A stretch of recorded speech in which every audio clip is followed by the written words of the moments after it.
Worldwide movement, peace, love, respect, Big King Sadiq, hollering at you one more again. Man, worldwide movement, Steelers Nation. Yeah. Man, welcome once again to another episode of Steelers Game Prep. Man, we done made it all the way up to week number 15, huh? And with magnificent progress so far, we got our Pittsburgh Steelers rolling quite nicely.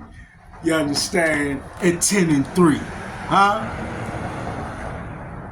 Entering a mega matchup. That's what we gonna call it. A mega matchup between us at 10-3 leading our division and the Philadelphia Eagles at 11-2 leading their division. Man, we both came to play. Both teams have their cities excited, right? And mad hype about the fact that their teams come in with amazing records. The Steelers at 10-3, the Eagles even a little better at 11-2, and it's time for the Battle of PA. One time, let's get it going down, man. I'm too hyped about this game. All right. So we about to see an amazing matchup. What I think is dope and fitting about this game is you have, I believe, two top 5 defenses, because I believe the Steelers are top 5, and I know the Eagles right now are number 1 in defense in the league. Fitting for both teams and for this matchup, so that's dope. Two division leaders, both with big-time playoff aspirations, and just balling out, man. And it's just exciting to see these two teams who only get to play each other generally once every 4 years, and that's not even a guarantee depending how the scheduling goes. But generally only once every 4 years do we get this matchup of Pennsylvania teams, NFC and AFC, and both teams coming in as division leaders and real powerhouses in their conference. And I think all of that just makes for a magnificent matchup. All right, let's get into this, man. Let's get into it. So, of course, I took a look at the stats and the tendencies for each team. We went behind the scenes a little bit, right? Peeled the curtain back to take a look at what's going on the field. All right, so this week we take a look at where each team has gotten to be and how they've got to be there, both offensively and defensively. Offensively and defensively, and both teams do have excellent special teams. I would likely give a little bit of the edge to, I would definitely give a little of the edge to the Steelers if for no other reason than the kicker, right? We have arguably the best kicker in the league, flat out. And they have a kicker that's struggling.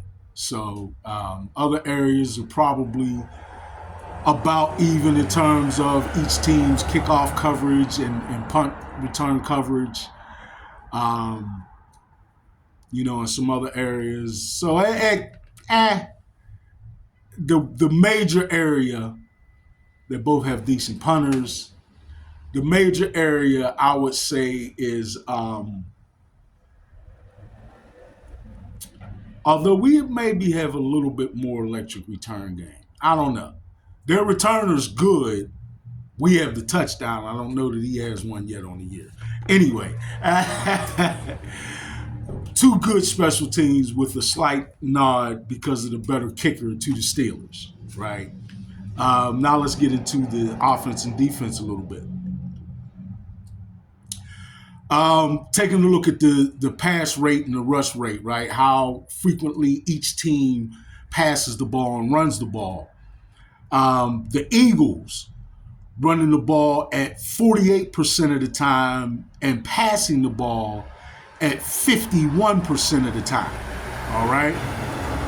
Whereas though the Steelers are passing the ball, running the ball at 52% of the time versus passing the ball 47% of the time. So we see already a little bit of a flip-flop right there, right? Not a major, statistical lean or disparity or discrepancy, right, between the two. Both hugging close to the middle of the pack in terms of the rest of the league.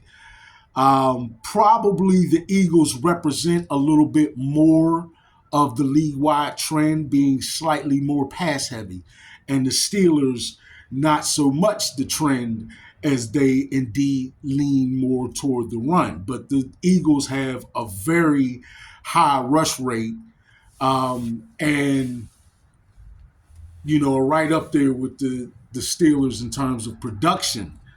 In fact, maybe even getting more production given the fantastic numbers of Saquon Barkley, who I don't have to give my endorsement to.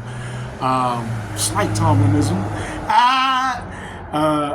Mr. Barkley does the Tomlinism for sure. Doesn't need my endorsement. But yeah, both teams excellent running the ball, more so because of the specific individual performance of Saquon Barkley for the Eagles and more of the tandem performance of Harris and Warren for the Steelers.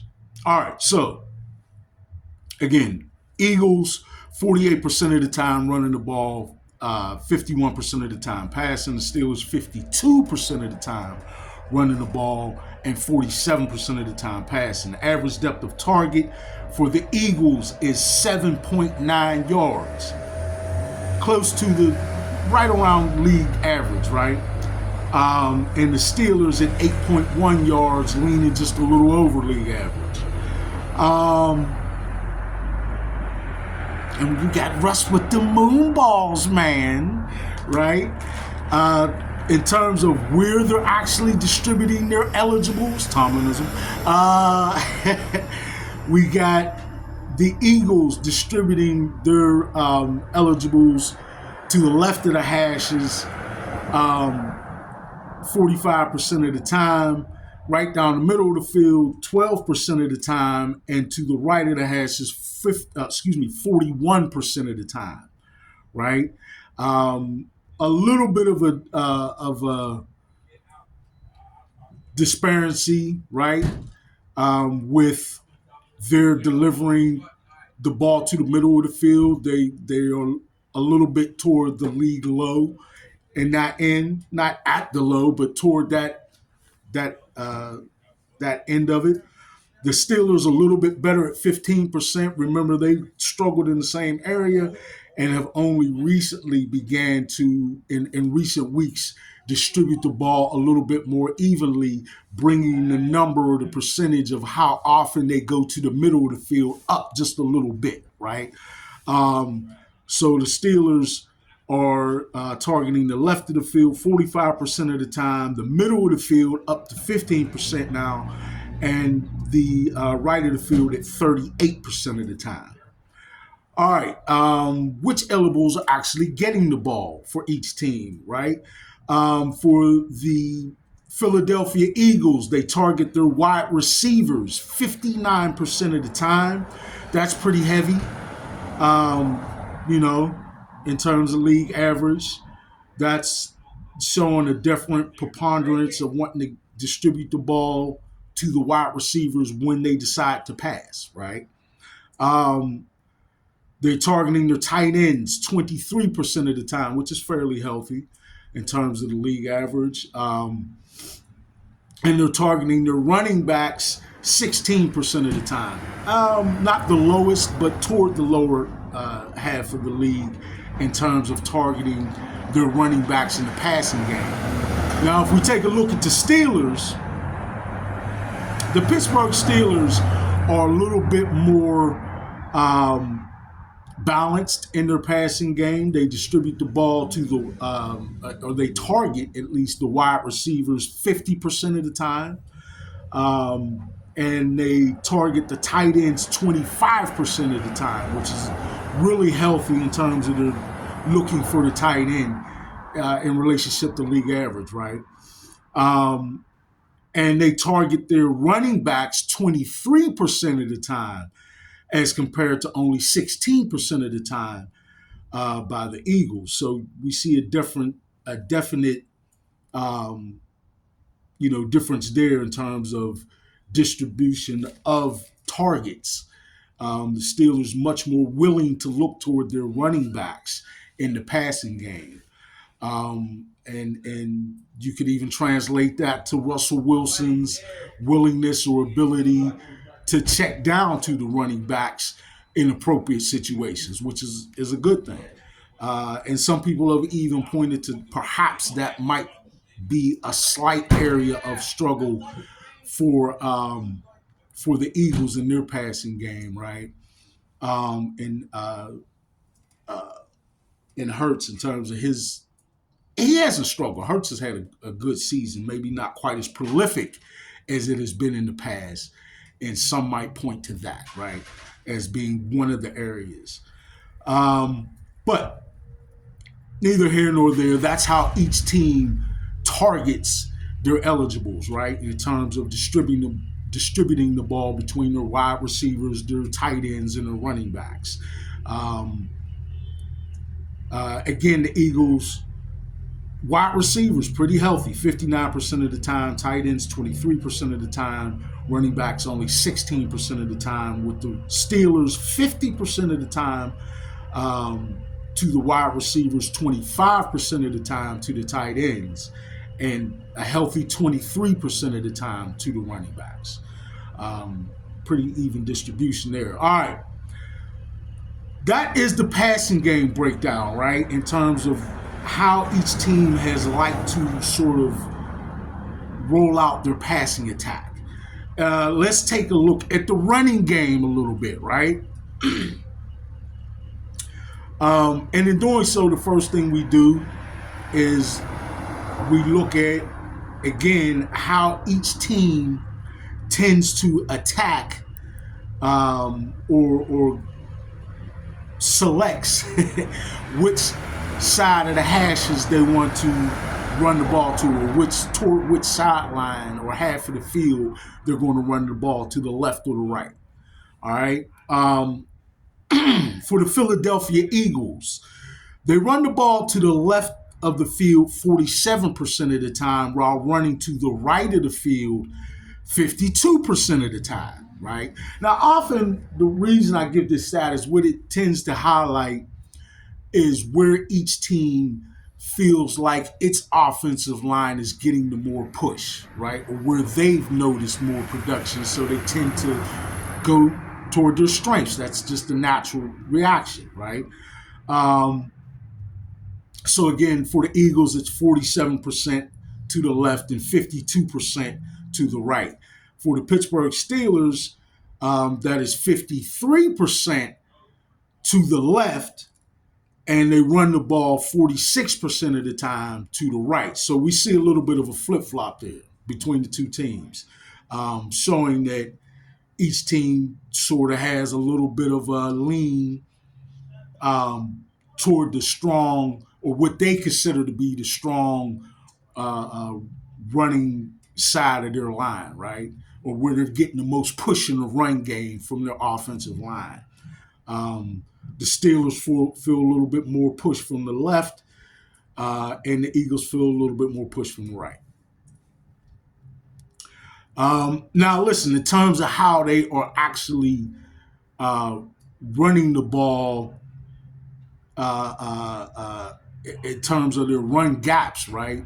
What gaps are they attacking and how frequently in each gap? What I mean by that is like the run gap between the center and the guard, right, is one gap. Then you've got a gap between the guards and the tackles. Then a gap between, or not between, but from the tackles. Well, you can say between the tackles and the sideline, right? That's what we call getting it around the ends. All right, so in terms of how they have attacked each gap area in the running game for the Philadelphia Eagles, we see them running from the center to guard gap 42% of the time, right? And the tackles 29% of the time, and getting the ball around the ends outside of the tackles toward the sideline 28% of the time, right?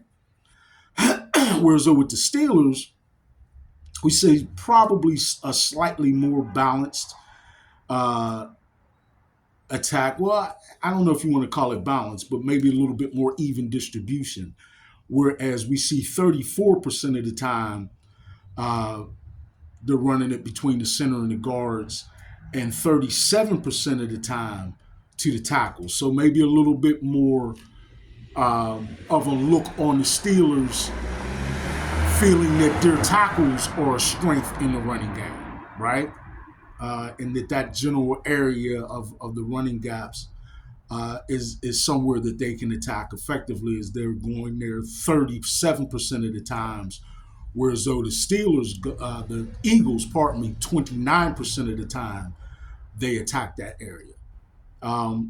And then close to about the same, getting it around the ends at 27% of the time for the Pittsburgh Steelers. So again, the Eagles run it to the guards 42% of the time, the tackles 29% of the time, and around the ends 28% of the time. Whereas with the Steelers, you're looking at 34% of the time, the tackles 37% of the time, and getting it around the ends toward the sidelines 27% of the time, right? All right. The only other couple of things we'll look at in terms of the offensive tendencies or stats here is we look at the tendency on the part of each team to show a willingness to go for it on fourth down, right? And for the Eagles, that's actually pretty high at 22.7% of the time. That's actually very high. That is definitely in the upper half of the league in terms of their willingness to go for it on fourth down. And obviously the reason for that is the tush push, right? They call it, the nickname they've accepted, right? I don't know how much I like that tush push, but whatever. No Diddy pause and all that, whatever. No, I'll be saying that stuff. I'm just joking, throwing that out there. All right, but again, that is really high. 22.7% of the time, they're willing to go for it on fourth down. So the Steelers have to look out for that. Whereas though conversely for the Steelers, they only go for it 14.1% of the time, and probably with good reason, because they haven't enjoyed nearly the success that the Eagles have in that area. Flat out, right? All right. The only other thing I'll look at in terms of time of possession is, or time, I'm telling it. The only other thing I'll look at in terms of an offensive area or statistic is time of possession for each team. So the Philadelphia Eagles possessed the ball 31 minutes and 16 seconds of the game, right? Which is it's pretty good, right? It's slightly in the upper half of the league, right? The Pittsburgh Steelers a little bit better though, at 32.5 32 minutes and 25 seconds, right? So a little bit better in terms of time of possession for the Steelers. But both teams pretty good at possessing the ball. Again, a slight edge to the Steelers in that department. All right, man. So time to flip it over. We already taken a brief summary of the special teams and then dove into some of the tendencies offensively for each team. Now let's take a look at, I didn't go into tendencies as much as just some of the stats that each team production-wise defensively has accrued so far this season. Not a real in-depth look with either team, but enough to get a picture of what each team is doing on the defensive side of the ball and what they're bringing to the table in this mammoth matchup that we're going to see between the Eagles and the Steelers, right, in 2024. So, all right. Defensively, we look at, for the Philadelphia Eagles, their opposing quarterback's completion percentage is 61.7% complete. Not bad. Not bad. In fact, that's toward the better half of the league. Yeah, I've seen teams giving up close to 70%. So that's not bad at all. And the Steelers, in fact, are giving up slightly higher at 62.3%. Both of which not bad.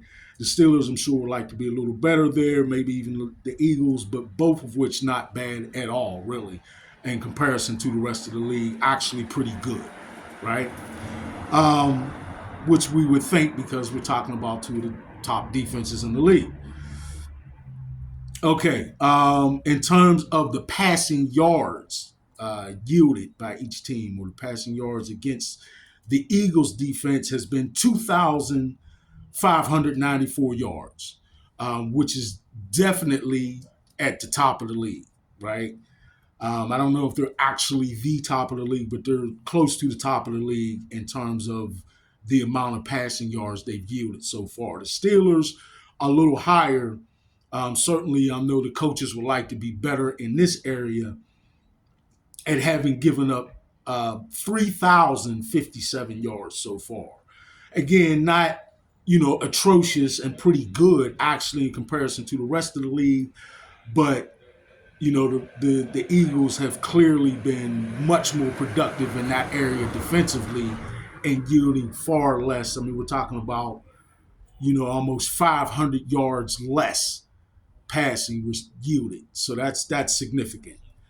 Very tough passing defense for the Eagles in terms of yards given up and their completion percentage for the opposing quarterback. If we take a look at the running game, right, what each team has yielded in the running game. Now, the Eagles do have a pretty good run defense and are, at the better half of the league in terms of run defense at having given up 1,375 yards. But the Steelers have really been pretty staunch and pretty stingy at really showing a significantly better run defense at only giving up 1,190 yards, less than 1,200 yards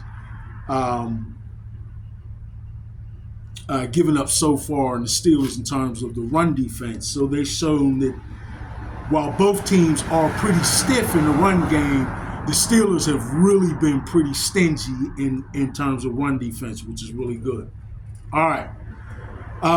Points per game for each defense. If we're talking about two of the top defenses in the league, then we obviously have to be looking for these two teams to be really showing to be among the top of the league in scoring defense, or what they're giving up in terms of points per game, and they certainly are, with the Eagles yielding only 18 points per game, which is certainly toward the best of the league in that. And the Steelers right behind them at only 18.3 points per game. So both of these teams, as we would figure, being two of the top defenses in the league, both these teams really stingy in terms of points that they're giving up. So again, a big time indicator, at least for me. I mean, because the bottom line is how many points you can score versus how many points the other team scores. And neither team is allowing the other team to score much. All right. So that's big. All right. Only two other areas I'll look at defensively for each team. For the Philadelphia Eagles, in terms of their interceptions, while having a really good pass defense, they've been kind of mediocre in terms of the number of interceptions that they've gotten. And this is a team that generally, perennially, in fact, I would say has pretty good ball hawks, right, on their secondary and their defense. Again, this year, really, really good pass defense. They just happen to have not really gotten a whole lot of interceptions so far, right? Whereas though the Steelers have really shown a propensity of being able to do so at almost doubling the Eagles up in terms of the number of interceptions. And the Steelers come in with 15 interceptions for the team versus the Eagles' 8 interceptions. So the Steelers really been productive in terms of getting interceptions from the opposing team. Something to look at. Sacks, always big time in terms of what you're going to look at for each team production defensively. And the Eagles at the upper half of the league at getting a healthy 37 sacks so far in the year. The Steelers only 32 sacks. Now still fairly healthy, but if I sound disappointed, that's because the Steelers are perennially have been amongst the league leaders in sacks, right? That's just the fact, especially over the past 5 to 7 years. So 32 sacks is a little low at this point of the year, but still healthy, right? Still at the upper half of the league. So there you have it, folks. We got two awesome defenses, right? Two very, very productive offenses. Two very disciplined special teams units. Two very well coached teams, right? You might give a little bit of a nod to the much longer tenure for Coach Tomlin and some of the things he's been able to do, but still,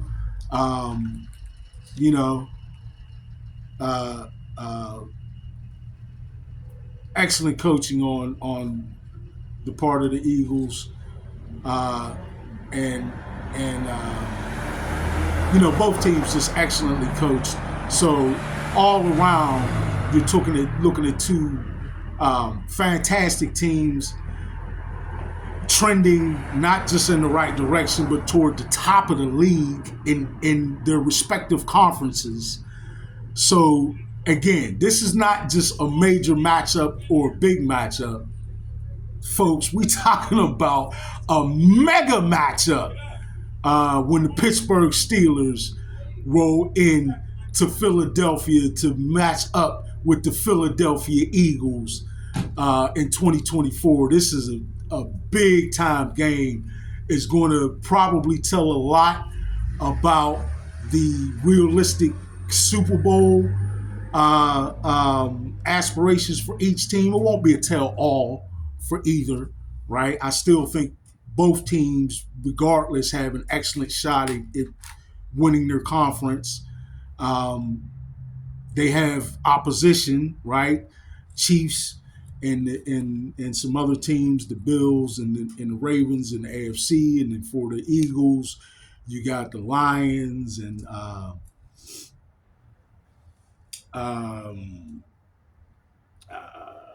the Buccaneers and some other teams, the Seahawks, Minnesota. So each team has obstacles and other really talented, excellent teams in their conference. But like I said, they're both leading their divisions, both toward at the top of their conferences, um, at least at the top three, right? So, folks, this is a mega matchup once again, and I'm excited and looking forward to it. At week 15, the Pittsburgh Steelers taking on the Philadelphia Eagles, man. Whew. This is going to be a good one. True indeed. All right. That's it. Let's get ready for the game, man. Once again, thank you for joining Steelers Game Prep. This has been week 15, the Pittsburgh Steelers versus the Philadelphia Eagles. I'm your host, Big King Sadiq. Thank you, family. I love you all. Worldwide movement, peace, love, respect. Steelers Nation. Let's get ready to rise to the challenge. Bring home that W. Worldwide movement, peace, love, respect. Steelers Nation, Big King Sadiq. I'm out.